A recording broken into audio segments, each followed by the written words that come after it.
Terence, I mentioned earlier, every sponsor company wants to reduce the time and cost of trials, and especially the number of failures that we have in trials. What impact do you believe this pathway approach will have on the future of clinical trials, especially in those three areas, reducing the time, the cost, and the failures?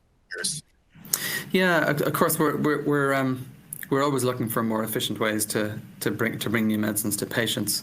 I'll say on the time and cost side of things, we're really looking to pursue transformational efficacy, large treatment effect sizes in our clinical trials. So at least early in development, more efficient proof of concept studies come into play. If you're looking for a large treatment effect, you need fewer patients to find that. That said, on the failures side of things, you asked about time, cost, and number of failures in clinical trials.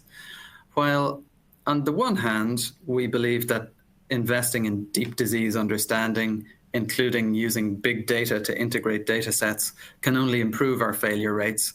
We do have to be prepared for setbacks. Pharmaceutical drug development is a risky business. And we need to acknowledge that as we delve into new disease areas, maybe new to us, or maybe disease areas that really have never been subjected to drug development, we will fail. But that's our business. Sometimes we win, sometimes we learn. I think the important thing I'd leave you with on this one is that despite the inevitable setbacks, Janssen is heavily committed to immune-mediated disease. I think we've seen that with the 20-plus year heritage in the space, and now our ongoing major investments, which, as we mentioned earlier in the discussion, go well beyond our prior areas of strength in rheum, derm, and GI. And what about number of patients? I didn't include that one, but we need a lot of patients participating in clinical trials. Will this approach at some point in the future possibly allow us to get good, meaningful clinical data with maybe a smaller number of patients than we've had to use in the past? Ed, I'd say since we're pursuing transformational treatment effects and larger effect sizes, sure. I think early in development, we ought to be able to conduct more efficient proof of concept studies looking for large treatment effects. That said, we always need to assess enough patients to properly characterize safety in our late phase development studies before new medicines are brought to market. And so no shortcuts there. But by and large, I think this approach will for sure increase the efficiency of development, A, in identifying medicines earlier that are not going to meet our high efficacy bars, and B, in the overall time to development from start to finish.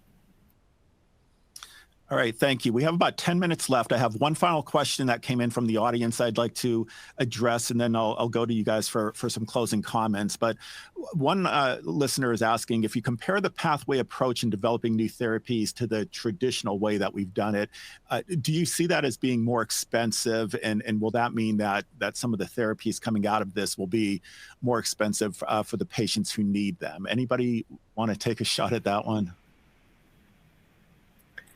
I can start, and then I'd love Lloyd and Terence's opinion on this.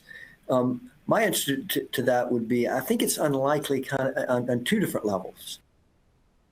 As Terence already alluded to, I think the better we understand the disease, the more we can select the right patients, the more that we can enrich the patient populations that we are studying for a larger effect size. That should lead to smaller trial sizes to demonstrate the effectiveness of our therapies. As Terence already pointed out, we still need to build an adequate safety database, but I think that getting to smaller clinical trials will be a big win on the expense side in R&D.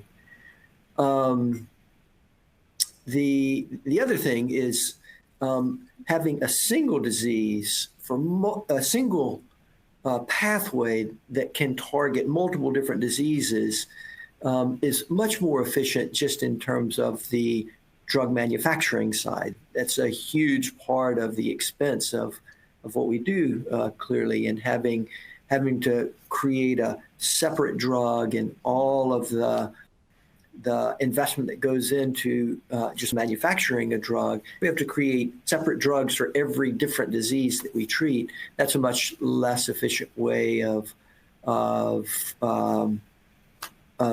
developing drugs. So we think that there are at least two ways that this could lead to faster, cheaper drug development that also should make our drugs more affordable to patients and accessible to patients as well.